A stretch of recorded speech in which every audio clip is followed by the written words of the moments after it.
Pahija Ifucha. Sifa kwa Mungu Baba, Mwana na Roho Mtakatifu.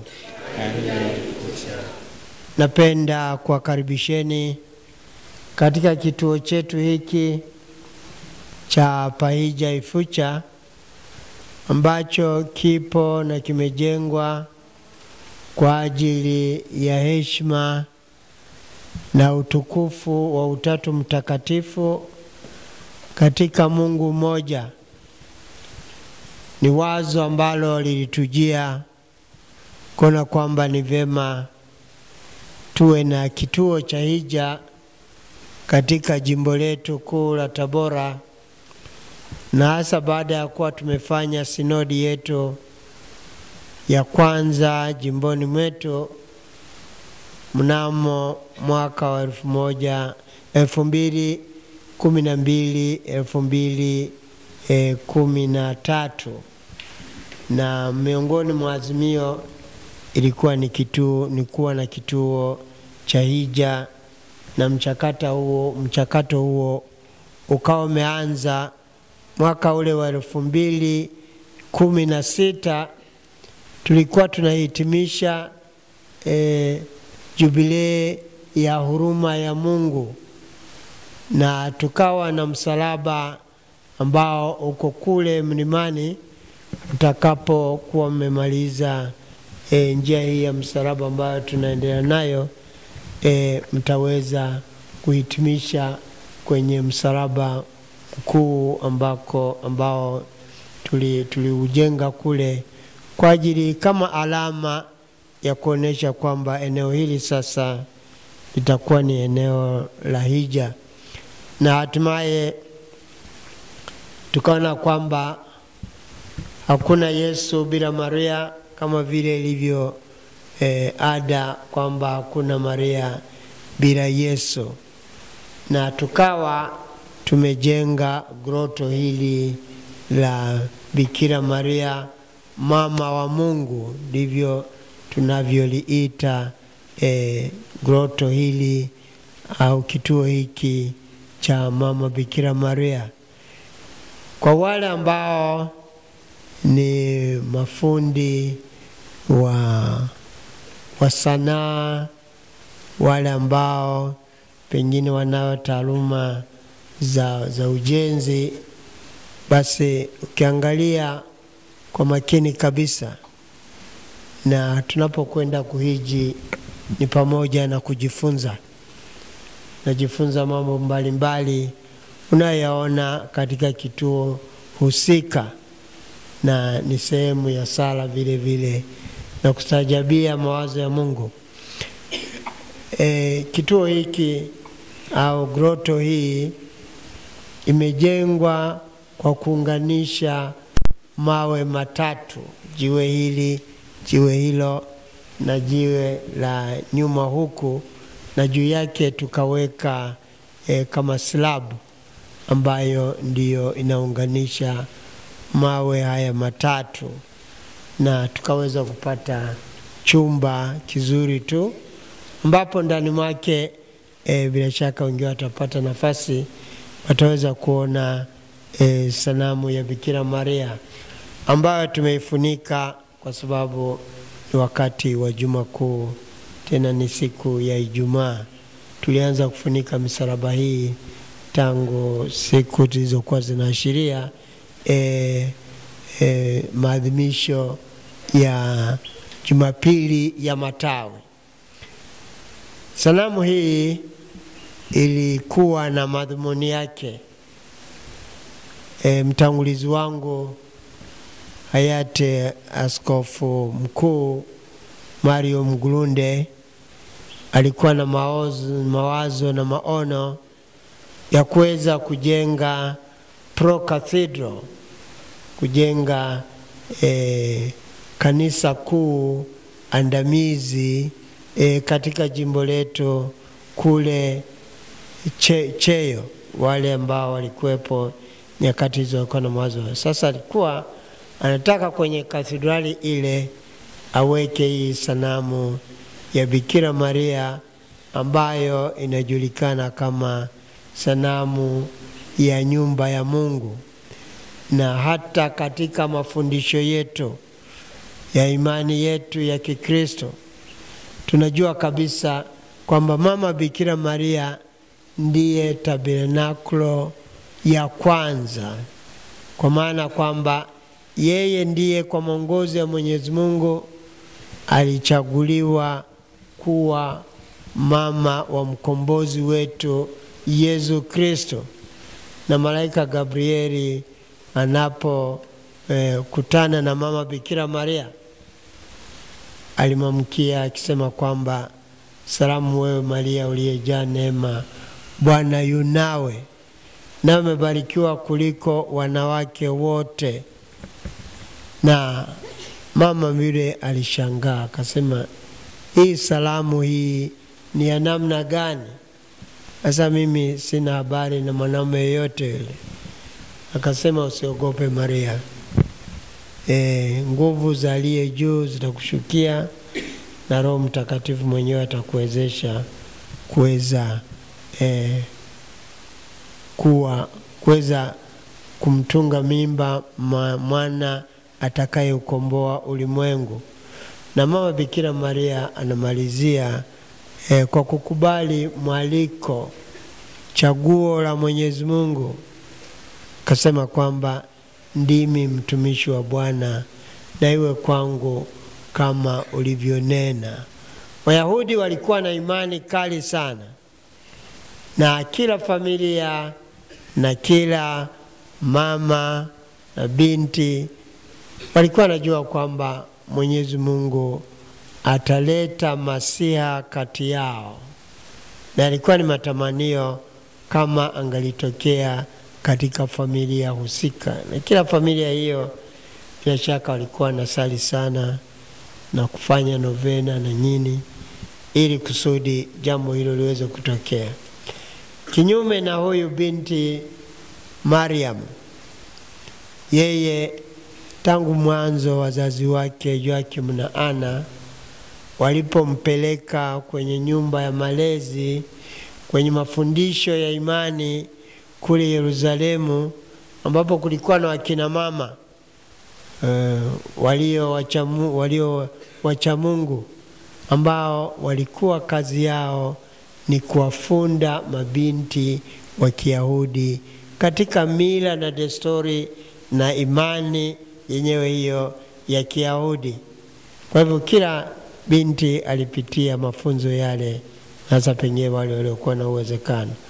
Akiwa na umri wa miaka 4, wazazi wake walimkabidhi kwa walezi hao, na baada ya kufundwa akafundika, aliazimu kutolewa.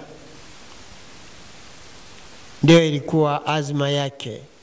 Na hivi aliporudi kwa wazazi wake na wakuwa wana habari kwamba alikuwa na maazimio hayo, basi wakamposa kwa mzee Yosefu, naye akawa amekubali. Lakini kabla hawajakaribiana, basi maongozi ya Mungu yakaongoza vinginevyo, ndipo malaika Gabriel akampatia ujumbe huo ambao tumeusimulia.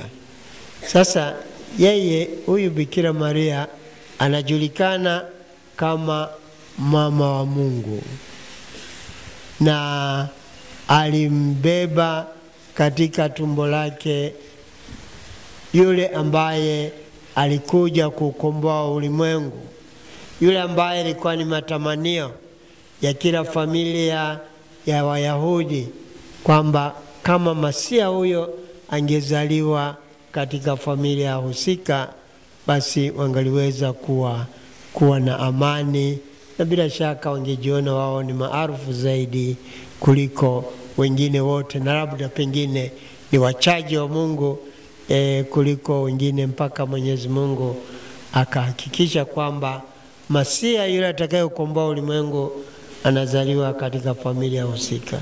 Haikuwa hivyo, isipokuwa katika nyumba ya mzee Josefu, ambaye alikuwa amemposa huyu binti Mariam. na basi ndio maana baadaye mama Bikira Maria mwenyewe hakueleza kile kilichomtokea kwa Yosefu. Baada yake akaenda milimani En Karim, akamshirikisha shangazi yake, ambayo ni tabia ya kawaida kabisa akina dada kuwashirikisha mambo katika makuzi yao shangazi zao na mama zao na labda mtu mwingine anayemwamini kama sio mama. Basi na huyu alikwenda kwa shangazie akamshirikisha hayo. Alafu lakini walipoanza kuamkiana tu, basi yule shangazi yake Elizabeti alianza kuimba masifu ya Mwenyezi Mungu. Imetokeaje hata Bwana wa mama yangu anijilie mimi? Kule kuamkia kwako sauti ilipotua masikioni mwangu, kitoto kichanga kikaruka tumboni mwangu. Na yuheri yule anayesadiki, kwa sababu atatimizwa hayo aliyoambiwa na Bwana. Na ndivyo ilivyokuwa. Akakaa naye kwa muda wa miezi 3, kwa sababu huyo mama Elizabeth mwenyewe naye alikuwa amepata nyota ya jaa kwa kuwa mjamzito katika umri mkubwa kabisa usioelezeka. Basi alipojifungua mtoto wake pekee bali itwa Yohana Mbatizaji, basi mama Bikira Maria akarudi kwa mume wake Yosefu, na kakuta ongozi ya Mungu yameongoza vingine. Malaika amemwendea na kumweleza kilichokuwa kimetokea. Usiogope kumchukua mkeo, kwa sababu hiko kitakachozaliwa kitaitwa kitakatifu, mwana wa Mungu, na wewe utamuita jina lake Yesu, kwa sababu huyo ndiye atakaye ukomboa ulimwengu. Basi maongozi ya Mungu yakawa hivyo, na ulimwengu sisi sote tukapata ukombozi wetu Yesu Kristo. Kwa hiyo tukaona kwamba ni vema tuanzie hapa, maabudu na ujenzi wa groto, na hatimaye kanisa hili ambalo ni la hija tunaloelekea kwalo kuangalia. Kitu kinachosisitizwa hapa ni kwamba groto hii ni groto ya mama wa Mungu, na hatuishii hapo. Tunaona kwamba groto hii inamweka mama Bikira Maria aliye si tu mama wa Mungu, lakini ni mama wa Bwana wetu Yesu Kristo, na aliwezeshwa hivyo na Roho Mtakatifu. Kwa hivi Bikira Maria kwa neno jingine wanaitwa kwamba ni Bikira Maria ambaye ni wa Utatu Mtakatifu, kwa sababu wote Baba, Mwana na Roho Mtakatifu wanahusika na huyu mama Bikira Maria ambaye alituzalia Mwokozi. Kwa hivi anashiriki katika Utatu Mtakatifu wa Mungu mmoja, anashirikishwa mafumbo makuu ya imani yetu. Na kutoka hapa tunapoelekea kwenye kanisa la Utatu Mtakatifu, ambalo ndiyo jina halisi la kituo chetu cha hija, basi tunajua kabisa kwamba tumetoka kwa mama tunakwenda katika ukamilifu ule ambao tunakwenda kuadhimisha Utatu Mtakatifu, Mungu mmoja, ambaye yeye ni mlango wa huo Utatu Mtakatifu. Ni kupitia yeye, huyu mama Bikira Maria, tumeweza kumpata Kristo aliye Bwana wetu, aliyetujulisha sasa kwamba yeye ni mwana wa Mungu na ametumwa, ana ujumbe maalum kwetu sisi kuweza kutuonyesha njia. ya kuweza kuunganika na Mungu aliye muumba wetu, ni si tu hapa duniani, lakini hatimaye tuweze kufikia kwenye uzima wa milele. Baada mtakapokuwa mmemaliza njia ya msalaba mpaka kule kwenye kituo ambapo kuna msalaba mkubwa, mtarudi na kuingia kanisani, kanisa la juu kabisa. Kanisa letu lina maeneo matatu kwa wale ambao pengine hawajafika hapa. Eneo la kwanza ni nyumba ya chini, na nyumba ya chini basi ni sebule ya aina yake. Alafu baadaye unaweza kupanda kupitia ndani au kutoka nje kupitia ngazi hizi zinazozunguka, na hapo katikati kuna chumba kingine kikubwa kabisa ambacho watu wanaweza kufanya shughuli mbalimbali, semina au sala na pengine ibada kwa watu wachache. Hapo baadaye ndio tunapanda juu ambapo ndipo lipo kanisa halisi, na hilo lina mapambio yake, lina maelezo yake mbalimbali. Tukipata nafasi tutaweza kuwasimulieni.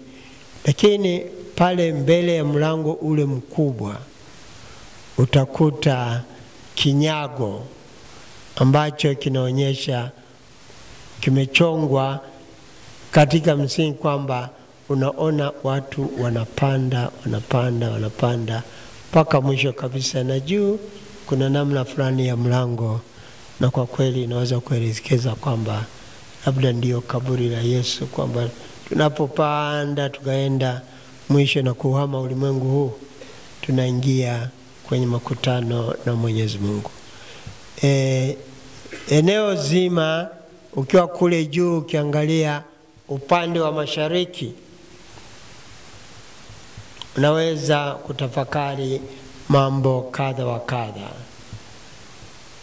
Mashariki ina maana yake ya pekee, kwa sababu mashariki ndiko tunakuta imani yetu na tuongoza kwamba hata wale wajumbe wa kwanza, mamajusi, walioleta habari za kuzaliwa kwa mfalme wa Wayahudi, tunaambiwa walitokea mashariki, na wakasema tumeiona nyota kutoka mashariki, tumekuja kumwabudu mfalme wa Wayahudi aliyezaliwa. Sasa walipomweleza Herode juu ya hilo, akastuka sana, kwa sababu kuna mfalme mwingine baada ya mimi, tena kijana amezaliwa chipukizi, inawezekana vipi? Basi akatafuta hila na namna ya kuweza kumpata siku moja, amtupilie mbali, mfikelee mbali. Lakini Mungu si athumani, basi ile Yesu hakuweza kuuawa alikokuwa amezaliwa kule Bethlehemu, ambako wahujaji wa kwanza walikuwa wamemwona na wakapata njonzi kwamba wasirudi kwa Herodi, wapitie njia nyingine kwenda kwao ili kuepusha madhara ambayo yangalitokea. Lakini sio hiyo tu, tunaambiwa kanisa la Yerusalemu milango yake ilikuwa inaelekea mashariki, na sisi milango ya kituo chetu cha hija inaelekea mashariki. Na utakapoingia utakuta milango mitatu, moja katikati, mwingine pembeni, mwingine pembeni. Ni ishara nyingine inayotuonyesha kwamba tunaingia kweli katika kanisa la Utatu Mtakatifu. Lakini tunaambiwa vile vile kwamba hata kaburi la Yesu lilikuwa limeelekea mashariki. Kumbe alipofufuka katika wafu, atokea upande wa mashariki na kwenda kuwasalimia mitume wake waliokuwa katika ile nyumba ya karamu ya mwisho, adhimisho ambalo tumelifanya jana. Kwa hivi tunapofanya hija, hatusali tu na kutoa dukuduku zetu kwa Mwenyezi Mungu na kupata baraka inayohitajika na rehema kamili kama tutakavyozipata pale wale ambao tutakuwa tumeungama vizuri. Lakini vile vile tunajifunza na kukumbushwa juu ya maisha yetu ya Kikristo, walivyoishi zamani wenzetu na sisi ambavyo tunaalikwa kuishi katika maisha haya. Tunaambiwa kwamba Wayahudi walikuwa na vituo kadhaa muhimu katika utamaduni wao wa kumtukuza na kumwabudu Mwenyezi Mungu. Kituo cha kwanza au kimojawapo ilikuwa ni kule Shekemu, ambako Abrahamu alifika kule. Lakini tu sio Abrahamu na Yakobo alikwenda mahali pale. Lakini sio hiyo tu, na kwamba hata mzee Joshua aliyewaingiza wana wa Israeli katika nchi ya ahadi alikwenda kutoa sadaka yake mahali pale Shekemu, na kule ndiko alikozika masalia ya mwili wa Yosefu, yule Yosefu aliyekuwa ameuzwa utumwani na ndugu zake. Baadaye akaja kwa mtu mkubwa kabisa na hatimaye akawaokoa ndugu zake na baba yake na njaa iliyokuwa imewakabili, na hatimaye wakawa wamefanya maskani kule mpaka hapo Musa alipookomboa. Lakini sio hiyo tu, kuna kituo kingine kinaitwa Betheli na pale tunamkuta Abraham mwenyewe akitoa sadaka mahali pale. Lakini zaidi sana mjukuu wake Yakobo alipokuwa ametoka kuposa binamu yake kwa mjomba wake Labani, alirudi na familia yake, na alipofika mahali pale Betheli akasali na kumtolea Mwenyezi Mungu sadaka na shukrani. Lakini usiku alipokuwa amelala akapata ndoto, akiona ngazi kubwa inaunganisha mbingu na dunia na malaika wakiwa wanapanda na kushuka kwenye ngazi ile. Ndokewa na jinamizi hilo, asubuhi na mapema akatengeneza altare, na kwenye altare ile akamtolea Mwenyezi Mungu sala ya shukrani.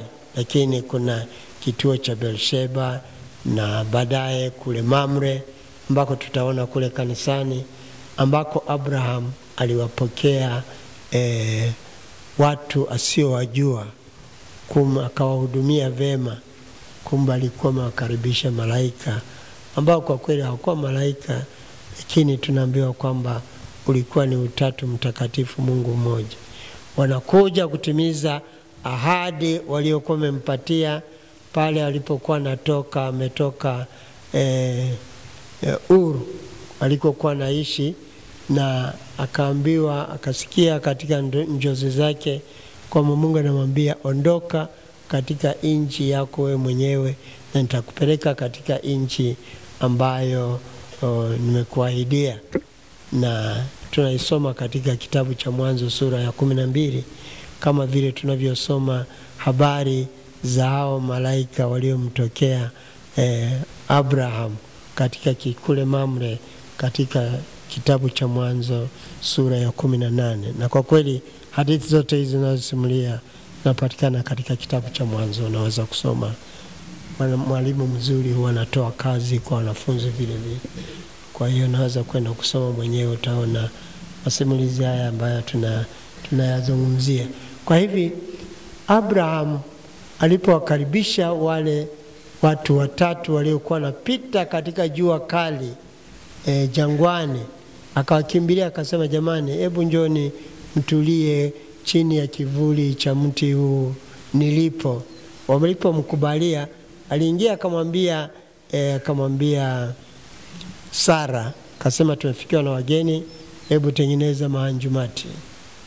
Akaenda tena zizini kaambia watumishi wake wachinjie ndama aliyonona, awaandikie karamu wale wageni wake.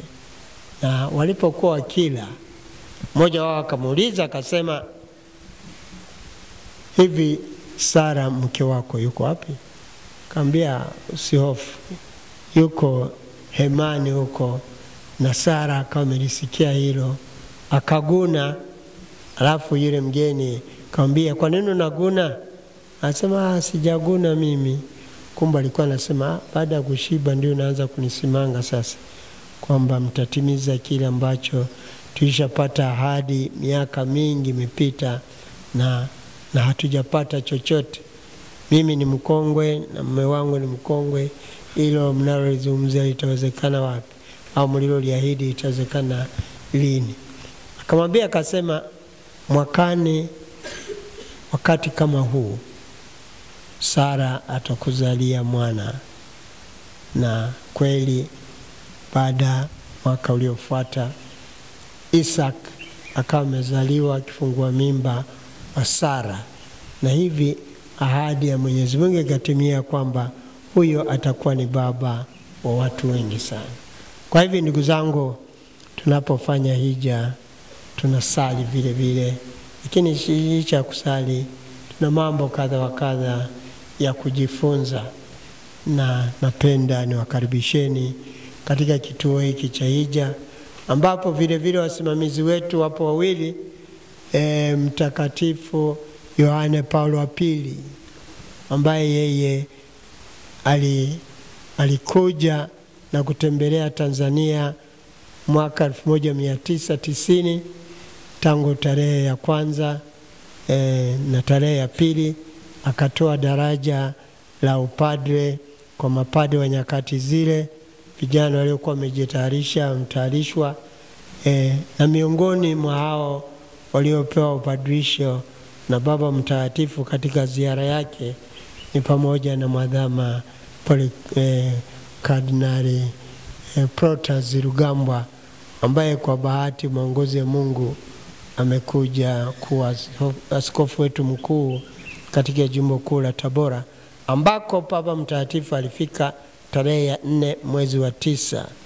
Na yeye huyo Baba Mtakatifu, nakumbuka miongoni mwa mafundisho yake makubwa kabisa, alisema familia ni kanisa dogo la nyumbani. Kwa hivyo ni nyote tunatoka katika familia. Tunamwomba Mwenyezi Mungu tuonje na kuona kwamba tuna wajibu, wale mtakaokuwa walezi na kwa namna mbalimbali na nini, tuna wajibu wa kuwafunda na kuwafundisha vijana wetu imani, na sisi ndio tunawarithisha imani hii tunayosimulia sasa hivi. Kwa hivi ndugu zangu, alafu mtakatifu mwingine ni Mtakatifu Teresa mtoto Yesu. Mama Teresa wa Calcutta, ambaye yeye mwaka 68 alianzisha nyumba yake convent katika jimbo kuu la Tabora, ambayo ilikuwa ni convent ya kwanza barani Afrika. Na hivi sasa tunazo convent 4 katika nchi yetu ya Tanzania, ikiwa ni pamoja na Rulenge, Hombolo Dodoma na kule Mburahati Dar es Salaam, na hii ya kwanza yao ambayo ni iko Tabora. Kwa hivi naye huyu ni ndugu yetu, ni rafiki yetu. Tunajifunia kwamba katika uhai wetu wengine tumeweza kuonja na kutambua kwamba kweli imani tunayokiri ya kwamba tunaahidiwa kuwa washirika katika uzima wa kimungu. Sasa wapo wale tuliwaona ambao tayari mama kanisa ameshawathibitisha kwamba ni watakatifu. Tumsifu Yesu Kristo. Karibuni sana na tuendelee na hija yetu.